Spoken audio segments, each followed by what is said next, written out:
नमस्कार, F junction में आपका स्वागत है। मैं हूं डिम्पी कालरा और हमेशा की तरह आधे घंटे का शो हमने डेडिकेटेड किया आपके लिए वायदा बाजार के बेहतरीन ट्रेंडिंग शेयर्स के लिए, निफ्टी, बैंक निफ्टी का आउटलुक के लिए, और उम्मीद करते हैं शो से आपको काफ़ी अच्छा बेनिफिट आपको मिल रहा होगा। खैर, आज के मेहमान से बातचीत करेंगे, चंदन तापड़िया होंगे आज के मेहमान, जिनसे हम समझेंगे कि ओवरऑल मार्केट के अंदर क्या करना चाहिए। लेकिन पहले 5 बड़ी बातें एक बार फटाफट से वो देख लेते हैं, फिर हम आगे बढ़ते हैं।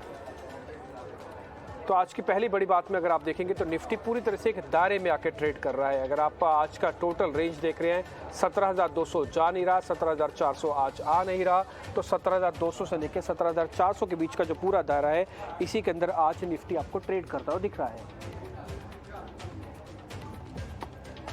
दूसरा इंपॉर्टेंट पॉइंट है, रिलायंस इंडस्ट्रीज और टाइटन की बदौलत बाजार में आज हल्का सपोर्ट आपको देखने को मिल रहा है। रिलायंस इंडस्ट्रीज आज हर निशान में है ज़्यादातर समय, तो इसलिए आज मार्केट के अंदर 17,200 का अहम सपोर्ट ब्रेक नहीं हो रहा, क्योंकि इसकी वेटेज है। दोनों निफ्टी को करीब कम से कम 22 पॉइंट आपको दे रहे हैं। निफ्टी बैंक के 12 में से 12 शेयर आज लाल निशान में है।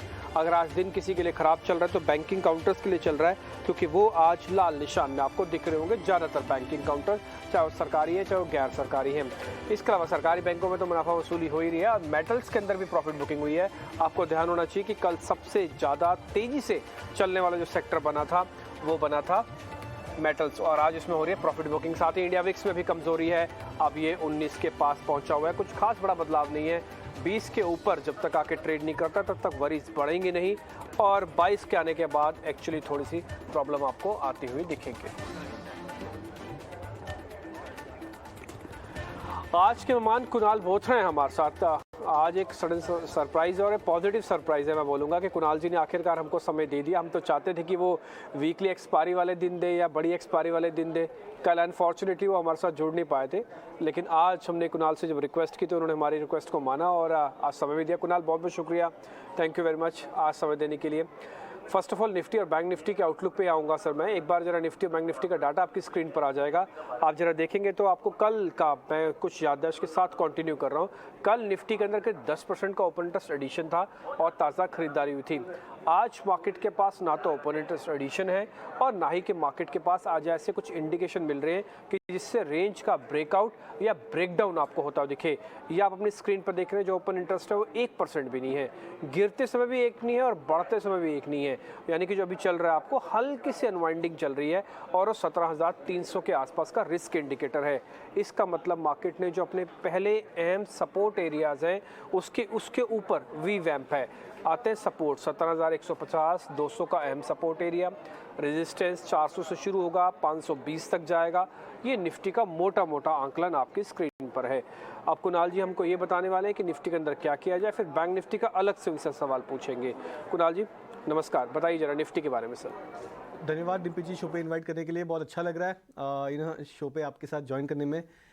मेरा मानना है कि आई थिंक इंडेक्स अभी फ़िलहाल थोड़ा सा एक डाउनवर्ड प्रेशर में आ चुका है। मैं मेजर डाउन ट्रेंड का तो सिग्नल नहीं करूंगा यहाँ से, बट ये जो लास्ट वन या 2 वीक्स के हम प्राइस पैटर्न देखें इंडेक्स पे, पहले 200 डे मूविंग एवरेज पे टेस्ट करना, उस पर कंसोलिडेट करना, बाउंस करना, और वो बाउंस जो है वो एग्जैक्टली 50 डे मूविंग एवरेज पे स्टॉप करना या हॉल्ट होना, और वहाँ से आज पहला दिन है जब हम देख रहे हैं कि इंडेक्स में थोड़ा सा रिट्रेसमेंट आ रहा है। तो ये क्लासिकल साइन बनते हुए नजर आ रहे हैं इंडेक्स में कि एक रैली थी, एक करेक्शन था, फिर एक बाउंस आया, अब वापस से इंडेक्स थोड़ा सा बेंड हो चुका है डाउन साइड पे। जो ब्रेकआउट पॉइंट है उस पर जानना बहुत ज़्यादा ज़रूरी है। जनरली क्या होता है, ट्रेडर्स एंटिसिपेट कर लेते हैं कि नेक्स्ट बड़ा ट्रेंड कब आने वाला होता है, और उसके लिए पहले से तैयारी कर लेते हैं, और बार बार ऐसा हम देखते हैं कि जब ज़्यादा एंटिसिपेशन हो जाती है तब इंडेक्स जनरली वो ब्रेकआउट नहीं दे पाता है। इस लिहाज से मुझे ऐसा लग रहा है कि हमें 17,450 जो कल की हाई थी या 50 डे मूविंग एवरेज, ये 2 लेवल्स या ये जो लेवल है इंडेक्स के, इसका ब्रेक होना बहुत ज़्यादा ज़रूरी है अगर हम बुलिश स्टैंस लें इंडेक्स में। मेरा मानना है कि हम पॉसिबल है कि हम अभी एक 400 पॉइंट्स की ट्रेडिंग रेंज में आ चुके हैं। 17,000 जो 200 मूविंग एवरेज के आसपास का एक लेवल है, वो एक बेस बन सकता है। 17,450 बहुत ही ज़्यादा स्टिफ रेजिस्टेंस है, तो पॉसिबल है कि हम इस 400 पॉइंट के रेंज में फ्लिप फ्लॉप कर सकते हैं, ट्रेडिंग कर सकते हैं आने वाले कुछ एक दिनों के लिए। इंडेक्स ट्रेडर्स को थोड़ी सी सावधानी रखनी चाहिए। जब तक लॉन्ग पोजीशंस अगर लॉन्ग पोजीशंस इनिशिएट करनी हो तो 17,450 के ऊपर ही ट्रेड करें लॉन्ग साइड में। अदर देन दैट इंडेक्स से बाहर रहिए या फिर 17,450 की एक लेवल जो है उसको रेजिस्टेंस बना के शायद शॉर्ट पोजीशंस भी इनिशिएट कर सकते हैं। ओके ठीक है, तो हम एक काम करते हैं कि निफ्टी के अंदर ना हम होल्ड लिख देते हैं, उसको ना देते हैं बाय ना देते हैं सेल की फिगर, और इसके अंदर स्टॉप लॉस आप डालिएगा 17,000 का, और आपको जो टारगेट डालना है वो 17,400 का डालना है। आप इसको होल्ड करके रखो। इसको मैं फिर मतलब इसका हम बता देते हैं, जो कुणाल जी ने मोटी बात आपको सारी साफ साफ बता दी है कि 17,400 450 का ना रेजिस्टेंस एरिया है। जिनके पास पुरानी पोजीशंस पड़ी हो, एक बार आपको प्रॉफिट बुक करना है, आप ज़रूर कर सकते हो। एक बार वो प्लेट बना के दिखाइए सामने, 17,400 टारगेट लिखो और 17,000 का स्टॉप लॉस हो गया। अब इसको हम करते हैं hold, category no buy no sell no hold है। अब आपके पास एक ऑप्शन ये भी हो सकता है, जिनके पास पुरानी पोजीशंस है, या तो 17,400 पे माल काटो, या तो 17,000 के आसपास आप आके अपनी एवरेज जो भी आपको करना है आपका रिस्क रिवॉर्ड के हिसाब से आप कर सकते हो। पहला पॉइंट 400 पॉइंट की है। मान लो किसी को शॉर्ट करना है, 17,400 450 का स्टॉप लॉस लगा के शॉर्ट करे, आपका टारगेट 17,000 हो जाएगा। किसी को बाय करना है तो जितना स्टॉप लॉस के पास आके बाय करना चाहता है उतना कर लीजिए। मान लो 17,100 150 का बाय करो तो आपका रिस्क रिवॉर्ड ज़्यादा बेहतर हो जाएगा। इस दोनों ही कंडीशन में इसलिए होल्ड हमने जानबूझ के डलवा दिया आपके सामने। ये बाय होल्ड है और ये सेल होल्ड है उन दोनों लोगों के लिए जिनका ऊपर से शॉर्ट है और जिनका नीचे से प्लस है। तो आपकी 400 पॉइंट की रेंज के अंदर आपको ट्रेड मिल जाएगा। ठीक है, खैर बैंक निफ्टी का भी व्यू हम सर से ज़रा समझेंगे, लेकिन इससे पहले इंश्योरेंस कंपनीज को लेकर एक अहम खबर आ रही है कि नॉन लाइफ इंश्योरेंस सेक्टर ने इस वित्त वर्ष की पहली छमाही में अच्छा प्रदर्शन किया है। ये ऐसा प्रदर्शन क्यों कर रही है, क्या उनकी रेटिंग री रेटिंग में तब्दील हो रही है? एक बार पहले मेरे सहयोगी अनुराग शाह आज का मेरे साथ जुड़ रहे हैं, एक बार उनसे पहले समझ लेते हैं, फिर हम बैंक निफ्टी और कुछ अलग शेयर्स के बारे में चर्चा करेंगे। अनुराग बताएं आप। देखिए, एक्सक्लूसिव जो आंकड़े हैं मैं आपको बता रहा हूं कि पहली छमाही में यानी अप्रैल से लेकर सितंबर तक जो नॉन लाइफ इंश्योरेंस सेक्टर है उसने अच्छा प्रदर्शन किया है। ओवरऑल जो नॉन लाइफ इंश्योरेंस कंपनियों के प्रीमियम ग्रोथ 16% की ग्रोथ हुई है, और इसमें प्राइवेट इंश्योरेंस कंपनियां हैं उनके द्वारा काफ़ी बेहतरीन प्रदर्शन किया है और उनके प्रीमियम ग्रोथ जो है 21% की देखी गई है। जो सरकारी जनरल इंश्योरेंस कंपनियाँ वहाँ पर निराशाजनक प्रदर्शन रहा है और उनकी जो ग्रोथ है मात्र 6% ही रही है। इसके अलावा स्टैंड अलोन जो कंपनियां हैं जो केवल हेल्थ इंश्योरेंस का कारोबार करती है, वहां पर 26% की ग्रोथ दिखी है पहली छमाही में अप्रैल से लेकर सितंबर में। और उसमें जो स्टार हेल्थ एक बड़ी कंपनी है, लिस्टेड कंपनी है, उसकी पहली छमाही में जो ग्रोथ है वो 11.5% की दर्ज की गई है, जो हमें आंकड़े हमारे सूत्रों से मिले हैं। इसके अलावा अगर हम न्यू इंडिया इंश्योरेंस की बात करें, जो इस सेगमेंट में इस सेक्टर के अंदर सबसे बड़ा प्लेयर है, सबसे पुराना प्लेयर है, उसकी सितंबर के अंदर 15% प्रीमियम के अंदर कमी हुई है। और पहली छमाही में भी बात करें तो मामूली 2.8% की ही बढ़ोतरी देखी गई है। आईसीआईसी लोम्बार्ड की हम बात करें तो यहाँ पर पिछले साल की पहली छमाही के मुकाबले इस साल 22% की ग्रोथ रही है, लेकिन इसमें यह भी एक कैच है कि जो मर्जर हुआ था भारतीय एक्सा और आईसीआईसी का, तो उसकी वजह से भी कुछ महीनों का जो आंकड़ा है वो यहाँ पर ज़्यादा दिख रहा है बेस की वजह से। स्टार हेल्थ ने पहली छमाही में 11% की बढ़ोतरी की है। और सितंबर महीने की ही हम बात करें तो न्यू इंडिया का प्रीमियम 15% कम हुआ है। आईसीआईसी लोम्बार्ड का सितंबर में प्रीमियम मात्र 2% बढ़ा है। स्टार हेल्थ का जो प्रीमियम है वो 10% बढ़ा है। अब सबसे इंपॉर्टेंट चीज है मार्केट शेयर। पहली बार जो प्राइवेट इंश्योरेंस कंपनियां हैं उनका मार्केट शेयर 50% से ज़्यादा हो गया है, और जो सरकारी इंश्योरेंस कंपनियां हैं जो पिछले साल 35% से ज़्यादा का मार्केट शेयर कर रही थी और वो अब 32% पर आ गई है। और इसी तरह का ट्रेंड रहा तो पहली बार ये होगा कि साल खत्म होने तक इनका मार्केट शेयर 30% से कम हो जाएगा। तो ये काफ़ी बड़ा संकेत है। और स्टैंड अलोन जो हेल्थ इंश्योरेंस कंपनियां हैं उनका मार्केट शेयर अब 10% तक पहुंच गया है। तो बड़ा डेवलपमेंट है। बड़ा जो आंकड़े दिख रहे हैं कि प्राइवेट इंश्योरेंस कंपनियां हैं जो 50% को क्रॉस कर चुकी है, और जो पीएसयू इंश्योरेंस कंपनियां हैं वो उनका मार्केट शेयर गिरता जा रहा है और अब 30% के करीब तक आ गया है। ओके ठीक है, अहम जानकारी आप हमको दे रहे हैं। ये कह रहे हैं कि सरकारी कंपनीज का जो शेयर है नॉन जनरल इंश्योरेंस के अंदर वो आप कम होता देख रहे हैं, और बाकायदा और उसी सेगमेंट में जो गैर सरकारी जिसको हम प्राइवेट कंपनियां टिपिकली कहते हैं उनकी लिस्ट भी अब अपनी स्क्रीन पर अभी आप देख पा रहे थे, वो आपको बढ़ती हुई दिख रही है। अनुराग बहुत बहुत शुक्रिया, थैंक यू वेरी मच ये जानकारी हमको आज देने के लिए। अहम आंकड़े थे जो आपने हमारे सामने रखे हैं इंश्योरेंस कंपनीज के रिगार्डिंग। खैर आगे बढ़ते हैं। कुणाल जी जरा बैंक निफ्टी के बारे में जरा जल्दी से बता देंगे, फिर शेयर के सिलसिले को शुरू करना है। तो बैंक निफ्टी में भी सिमिलर व्यू रहेगा। मेरा मानना है कि अगर हम कल की हाई जो करीबन 500-600 के आसपास थी, अगर उसको क्रॉस ना करे तो बैंक निफ्टी भी एक प्रेशर में आ सकता है। तो इस पर भी मेरा व्यू फिलहाल होल्ड या अवॉइड रहेगा। 39,500 का रेजिस्टेंस है, डाउन साइड में मुझे ऐसा लग रहा है 38,000 का बहुत ही इंपॉर्टेंट गैप सपोर्ट है बैंक निफ्टी में। ओके ठीक है सर, अब सीधा सीधा हम शेयर्स पे आते हैं और आज के ताज़ा खरीदारी वाले शेयर्स आपकी स्क्रीन पर रखते हैं।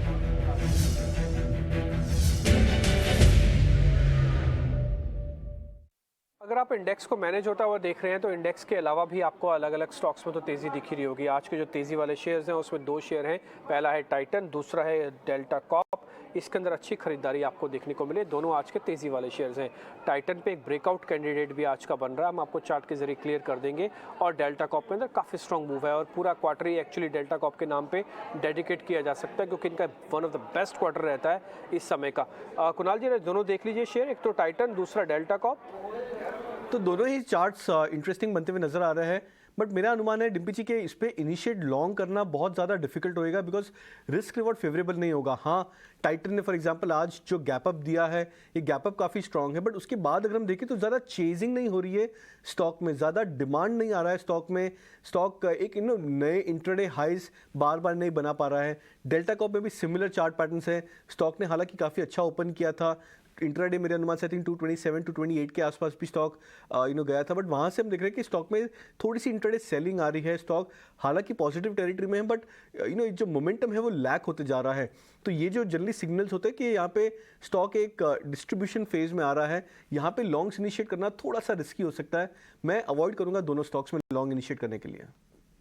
ओके ठीक है, दोनों शेयर्स को आप थोड़ा अवॉइड कर रहे हैं आप किसी भी तरह का ट्रेड कन्वर्ट करने के लिए, लेकिन ये शेयर में आप शॉर्ट तो कम से कम अभी ना ही करें, ये तो आप ध्यान रख सकते हैं। हालांकि आज थोड़ा प्रीमियम हाई है और ये बात बिल्कुल ठीक आपको दिख रही होगी। आज हम सुबह से कह रहे हैं कि अगर किसी को 1-2 घंटे का काम है ना तो अपने जाके करके आ जाइए मार्केट में, क्योंकि आज मार्केट कहीं नहीं जा रहा। आज मार्केट के अंदर ऐसा चर्निंग हो रही है, इनफैक्ट ये तो कल ही हो रही थी कि पुट्स और कॉल का डाटा देखने के बाद आप ये डिसाइड ही कर लेंगे कि आज मार्केट के अंदर 50, 60, 70 पॉइंट की भी रेंज बन जाए तो बहुत बड़ी हो जाएगी। क्या मैं एक बार जरा टाइटन के चार्ट आपको दिखा देता हूँ, इसकी इंपॉर्टेंस जो है आपको जरा क्लियर होगी टाइटन के चार्ट की, और उसके बाद आप इसके बारे में कुछ आइडिया ले पाएंगे। जरा टाइटन का चार्ट मैं आपकी स्क्रीन पर लेके आता हूँ, आपको दिखेगा यहाँ पे आप 4 बार का इंपॉर्टेंट बेस है जो बनता हुआ दिख रहा है, वो अभी आपको ब्रेक होता हुआ नहीं दिख रहा। तो दो शेयर्स पे आपको ध्यान रखना चाहिए, टाइटन, डेल्टा कॉप। इसके शॉर्ट से फिलहाल अभी आप थोड़ा बचे। ये टाइटन का चार्ट आपकी स्क्रीन पर 1, 2, 3 और एक 4th अटेम्प्ट, आप चौथी अटेम्प्ट के अंदर आप देख पा रहे हैं ये टाइटन फिर से कोशिश कर रहा है कि जो पहली 3 अटेम्प्ट फेल हुई हैं उसको मैं इस बार पार कर जाऊँ। 50 दिन के एवरेज का अहम सपोर्ट एरिया गैप ऑलरेडी आपको सर ने बता ही दिया, कुणाल जी ने, कि गैप है। प्रॉब्लम कहाँ है फिर? अगर सब कुछ ठीक है तो प्रॉब्लम ये है कि चीज़ नहीं हो रहा। आप कोई चीज़ चला रहे हैं ना, उसके पीछे कोई फोर्स नहीं आ रही है। ये फोर्स शुक्रवार की वजह से भी हो सकती है, ये फोर्स इसके परसेंटेज गेन की वजह से हो सकती है, गैप के साथ खुला है। ये फोर्स किसी भी वजह से हो सकती है, जो सामने रेजिस्टेंस है उसकी वजह से भी हो सकती है। लेकिन हाँ, शॉर्ट करने से ज़रूर बचना चाहिए। डेल्टा कॉप में भी कुछ इस तरह की रिकमेंडेशन है। दोनों का ट्रेड तो हम आपको नहीं दे रहे, बट दोनों का कन्विक्शन आपको ज़रूर पास ऑन कर रहे हैं। शॉर्ट कवरिंग के 2 शेयर आएंगे आपकी स्क्रीन पर, आदित्य बिरला फैशन जिसको हम एबी फैशन कहते हैं, और दूसरा मन्नापुरम। कुणाल जी जरा चेक करेंगे एबी फैशन, मन्नापुरम। ये काफ़ी बढ़िया है मेरा अनुमान से। आई थिंक ABFRL काफ़ी अच्छा ट्रेंडिंग स्टॉक है। इस पे फिलहाल मेरा व्यू बुलिश रहेगा। 330 का बहुत अच्छा सपोर्ट है शॉर्ट टर्म चार्ट्स में अगर हम देखें तो, और 340-45 के आसपास का एक टारगेट बन सकता है ABFRL में। तो ये एक अच्छा सिग्नल हो सकता है कि रिस्क रिवॉर्ड थोड़ा सा फेवरेबल है। 336 के आसपास फ्यूचर ट्रेड कर रहा है, तो ABFRL में लॉन्ग रहूँगा और मैं बुलिश यहाँ पे इंडिकेशन दूंगा। मन्नापुरम भी बहुत ही अच्छा चार्ट बनता हुआ नजर आया। इनफैक्ट जो पूरी गोल्ड फाइनेंस की जो थीम है वो बहुत ही अच्छा परफॉर्म कर रही है। मुथूट ने पहला सिग्नल दिया था ब्रेकआउट का, मन्नापुरम फाइनेंस एक कैरी फॉरवर्ड कर रहा है। आज की जो सबसे खास बात मुझे लग रही है मन्नापुरम फाइनेंस में, वो है कि स्टॉक ने कल और आज 2 दिन एक 50 डे मूविंग एवरेज के ब्रेक को बार बार टेस्ट कर रहा है। जनरली हम कहते हैं कि जब एक रेजिस्टेंस को बार बार जब टेस्ट किया जाता है तब इवेंचुअली वो रेजिस्टेंस ब्रेक हो जाता है और स्टॉक एक नए अपट्रेंड में आ जाता है। तो मन्नापुरम फाइनेंस एक ऐसा चार्ट बनता हुआ नजर आ रहा है जो 50 डे मूविंग एवरेज को भी ब्रेक कर रहा है। तो ये भी एक अच्छा ट्रेड बन सकता है। यहाँ से 101.5 के आसपास फ्यूचर ट्रेड कर रहा है। तो शॉर्ट टर्म ट्रेडर्स अगर यहाँ से बाय के लिए शॉर्ट टर्म अवधि के लिए बाय करें तो मेरे अनुमान से 105, 106 का एक इमीडिएट टारगेट रख सकते हैं। Stop loss 99। ओके ठीक है सर, दोनों पे फिर हाँ कर दें। मन्नापुरम पे भी आपकी हाँ है और ABFL पे भी जी हाँ हाँ। है आपकी। यस। ठीक है, दोनों के टारगेट स्टॉप लॉस आपके स्क्रीन पर आ जाएंगे। आज ताज़ा खरीदारी वाले शेयर्स तो कुणाल जी ने कन्वर्ट नहीं किए ट्रेड में, लेकिन शॉर्ट कवरिंग के दोनों शेयर्स उनको ठीक लगे हैं। उनका कहना है कि मन्नापुरम फाइनेंस पे भी ध्यान रखा जाए और साथ ही आप ध्यान रख सकते हैं आदित्य बिरला फैशन पे। मैं पहले मन्नापुरम के चार्ट भी आपको दिखाऊंगा, फिर आदित्य बिरला फैशन के भी दिखाऊंगा। दोनों में अलग अलग लेसन है, दोनों में अलग अलग सीख है। और मन्नापुरम में तो मैं बोलूँगा, मैं पर्सनली ये थोड़ा एड ऑन करके बोल रहा हूँ कि इसका रिस्क रिवॉर्ड आपके लिए बहुत अच्छा है। अगर आप कोई देखना चाहते हैं, मैं रिस्क रिवॉर्ड की डेफिनेशन आपके सामने एक बार उतारता हूँ। पहले मन्नापुरम के लेवल्स आप नोट कर ले, 105, 99, ये छोटे टारगेट्स हैं, बट आप चार्ट देखेंगे तो आपको बड़ा कन्विक्शन आएगा इसके अंदर। ये इसके डेली चार्ट्स हैं। आप इस डेली चार्ट को थोड़ा जूम आउट करेंगे ना तो आपको दिखेंगे ये दो इंपॉर्टेंट सपोर्ट एरिया जो एक ही जगह पर हैं। मैं थोड़ा सा अपने ही चार्ट को जूम आउट करके आपके लिए वो लेके आने की कोशिश करता हूँ। आपको दिख जाएगा एक्चुअली में कि वो कहाँ पर वो सपोर्ट एरियाज है। आप जरा वापस से दिखाएँ, ये जो हरे रंग की लाइन आप देख पा रहे हैं नीचे, ये इसके दो मेजर सपोर्ट एरियाज हैं।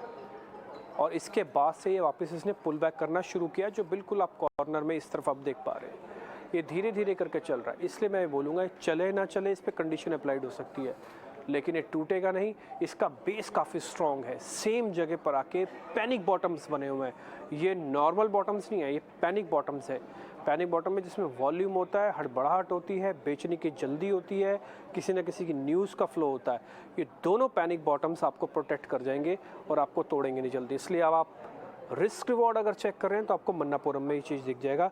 इसी तरह से अगर आप ABFRL को भी शेयर को भी देखेंगे, वहाँ पे भी एक बार जरा लेवल्स लेके आइए ABFRL के, तो आपको जरा क्लियर हो जाएगा कि ABFRL के अंदर सर क्यों आपको बात कर रहे हैं। और 345 रुपये का सर का टारगेट है, 330 का स्टॉप लॉस है।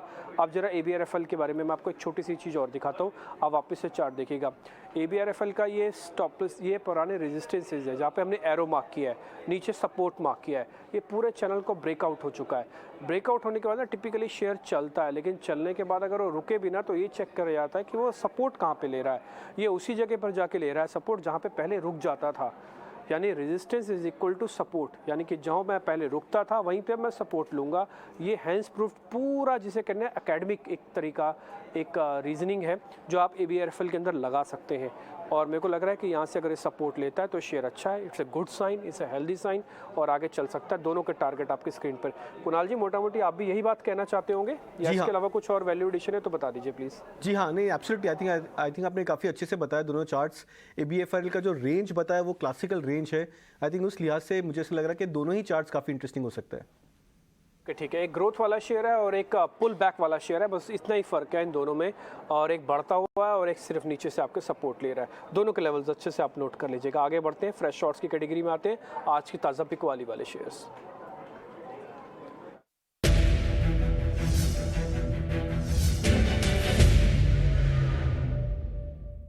डालमिया भारत और गुजरात गैस दो ऐसे शेयर्स हैं जहां पे आज कमजोरी है, डालमिया भारत और गुजरात गैस। जरा दोनों को चेक करेंगे सर, खासकर गुजरात गैस पिछले 2-3 दिन से पिट रहा है शेयर सर। दोनों ही चार्ट्स वीक होते जा रहे हैं। इनफैक्ट दोनों की जो पेक्युलरिटी है वो काफ़ी डिफरेंट है।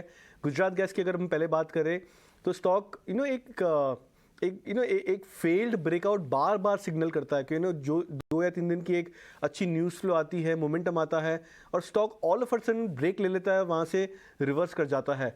आज की जो चार्ट है गुजरात गैस की वो एक स्ट्रॉन्ग इंडिकेशन है कि शायद ये ट्रेंड रिवर्स होने जा रहा है गुजरात गैस में, बिकॉज आज उसने स्विंग ब्रेकआउट दिया है, यानी पुराने लो जो मेजर लोज है उसको ब्रेक किया है। अगर ये क्लोजिंग बेसिस पे कंफर्मेशन हो जाता है तो बहुत स्ट्रॉन्ग इंडिकेशन है वीकनेस का। और जो सबसे दूसरी जो इंपॉर्टेंट बात है, 50-डे मूविंग एवरेज जो लास्ट 1.5 या 2 मंथ से स्टॉक इस एवरेज के ऊपर होल्ड कर रहा था, उस एवरेज को आज ब्रेक करने जा रहा है क्लोजिंग बेसिस पे। तो ये दो बहुत स्ट्रॉन्ग सिग्नल्स है गुजरात गैस में, जो मेरा ऐसा मानना है कि इंडिकेशन हो सकता है कि यहाँ से ट्रेंड रिवर्स हो सकता है। और जब जनरली ट्रेंड रिवर्स होते हैं 50-डे मूविंग एवरेज को ब्रेक करते हैं, तब हम देखते हैं कि करीबन 5 से 10% का डाउनसाइड भी शॉर्ट टर्म में आ सकता है स्टॉक्स में। तो गुजरात गैस में एक अच्छा सेल बन सकता है। एक कंफर्मेशन अगर क्लोजिंग बेसिस पे आ जाए, स्टॉक अगर 484 के नीचे क्लोज करे तो शायद मेरे अनुमान से एक स्ट्रॉन्ग इंडिकेशन हो सकता है सेल के लिए। टारगेट यहाँ पे रख सकते हैं करीबन 445 का, स्टॉप लॉस रख सकते हैं 490 का। ओके ठीक है, सर आपने दूसरा शेयर डालमिया भारत, जरा इसको भी चेक कर लीजिए फिर। जी हाँ, इस पे भी same kind of a chart structure है। स्टॉक ने स्विंग ब्रेक डाउन दे दिया है, पुराने मेजर लोस को ब्रेक कर दिया है। मेरे अनुमान से आई थिंक 1505 के आसपास का पुराना लो था डालमिया भारत में, उसके नीचे स्टॉक ट्रेड कर रहा है। यहाँ पे भी क्लोजिंग बेसिस में वीकनेस फिलहाल नजर आ रही है। सबसे जो इंटरेस्टिंग बात है जो आपने हाईलाइट की थी, कि वॉल्यूम बेस्ड सेलिंग हो रही है स्टॉक्स में। तो जब ज़्यादा वॉल्यूम्स में स्टॉक नया स्विंग लो बनाता है, पुराने 1 मंथ या 2 मंथ लो को ब्रेक करता है, तो ये इंडिकेशन है फ्रेश शॉर्टिंग की, तो जो डेटा में भी कैप्चर हो रहा है। तो मेरे अनुमान से ये भी एक अच्छा कैंडिडेट बन सकता है सेल के लिए। यहाँ पे टारगेट रख सकते हैं करीबन 1455 का, स्टॉप लॉस रख सकते हैं 1520 का। ओके ठीक है, तो डालमिया भारत और साथ ही साथ दूसरा शेयर होगा गुजरात गैस, दोनों में जो सेल कॉल है आपके लिए कन्वर्ट हुए हैं ट्रेड के हिसाब से। तो आप ट्रेडिंग के लिए रखें तो अपने स्टॉप लॉसेस को ज़्यादा ध्यान रखें। टारगेट तो कई बार कंफर्ट का भी आ सकता है कि मान लीजिए 40 रुपये का टारगेट है और आपको लग रहा है कि 28 रुपये में मेरा रिस्क रिवार्ड पूरा हो जाता है, तो आप बाहर निकल जाइए, जरूरी थोड़ा आपको 28-40 के लिए बैठना ही है। लेकिन हाँ, स्टॉप लॉसेस ये प्रूवन लेवल्स होते हैं, इसके साथ आप ज़्यादा छिड़खानी ना किया कीजिए और ये आपके लिए ज़्यादा ध्यान रखने होंगे। गुजरात गैस का स्टॉप लॉस टारगेट और साथ ही कंडीशन 484 के नीचे आपको शॉर्ट करना है। डालमिया भारत, इसका स्टॉप लॉस 1520 का और 1444 का 45 का आपका टारगेट हो गया। ये दोनों के लेवल्स आप अच्छे से नोट कर लें। ये गुजरात गैस ऊपर जहाँ पे कुणाल जी का नाम लिखा है आपने में लिख दिया बाकायदा, 484 के बाद ही इसको आप शॉर्ट करें, यानी कि अभी जो जिस लेवल पे अभी चल रहा है थोड़ा और नीचे जाने 1 रुपया, फिर इसको शॉर्ट मार सकते हो आप। आगे बढ़ते हैं कुणाल जी, अपने जरा आप ट्रेडिंग कॉल्स दे देंगे, उसके बाद फिर 2 शेयर और हैं जरा आपसे पता करने के लिए। तो मैं 2 बाय कॉल फिलहाल इनिशिएट करूंगा, बिकॉज दोनों ही स्टॉक मेरा मानना है कि आई थिंक अच्छे और डिसेंट मोमेंटम में है। तो ये जो जोन्स है यहाँ पे बीटा को रिड्यूस करना जरूरी है, तो ज़्यादा हाई रिस्क स्टॉक्स नहीं लेने चाहिए बाय के लिए, तो वो एक ध्यान रखना चाहिए ट्रेडर्स के लिए। 2 बाय कॉल रेकमेंड करूंगा। पहला रहेगा मुथूट फाइनेंस, हमने मनप्पुरम फाइनेंस डिस्कस किया, सेम लाइट पे मुथूट फाइनेंस में भी अच्छा मूव बनता हुआ नजर आ रहा है। 1047 के आसपास फ्यूचर ट्रेड कर रहा है, तो मैं इसको बाय के लिए रेकमेंड करूंगा। टारगेट रख सकते हैं 1085 का, स्टॉप लॉस 1025। और सेकंड रहेगा बाय LIC हाउसिंग पे, बहुत ही क्लासिकल और डिसेंट चार्ट बनता हुआ नजर आ रहा है। NBFC स्पेस में, जाओ हाउसिंग फाइनेंस स्पेस में, ये एक बहुत स्टेबल चार्ट बन के उभर आ रहा है लास्ट 2 से 3 महीने में। तो LIC हाउसिंग पे भी बाय कॉल रहेगी मेरी। टारगेट रख सकते हैं 440 का, स्टॉप लॉस 416 का। ओके ठीक है, दोनों लेवल्स हैं, दोनों के दोनों बाय हैं। LIC हाउसिंग इंटरेस्टिंग है, ये ज़्यादा इंटरेस्टिंग है, अभी ये बढ़ा हुआ शेयर भी नहीं है।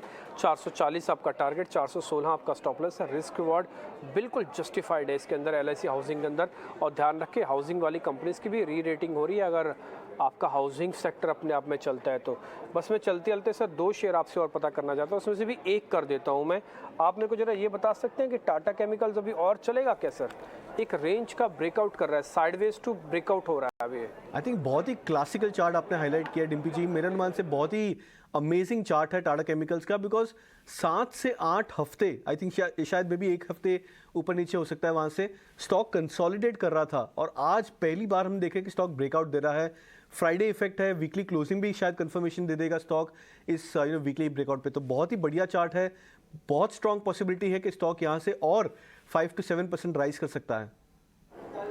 ओके ठीक है, तो 5 से 7% अगर बढ़ता है तो यहाँ पे आपका टारगेट हो जाएगा करीब 50 रुपये ऊपर जोड़ दीजिए। 1170 का टारगेट आप लिखिए यहाँ पे, 1220 कम से कम। सर एक स्टॉप लॉस और देना होगा आपको टाटा केमिकल्स का। तो मैं फिलहाल 1145 का स्टॉप लॉस रखूंगा टाटा केमिकल्स में, जो करीबन 2 से 2.5% होगा करंट लेवल से। ठीक है, तो 1:2 हो गया आपका। 5 से 7% यानी कि 1220 आपका टारगेट और सिर्फ 1145 आपके लिए स्टॉप लॉस हो गया। तो ये टाटा केमिकल्स भी हमने कन्वर्ट कर दिया आपके लिए ट्रेड में और उम्मीद करते हैं कि आपके बेहद काम आएगा।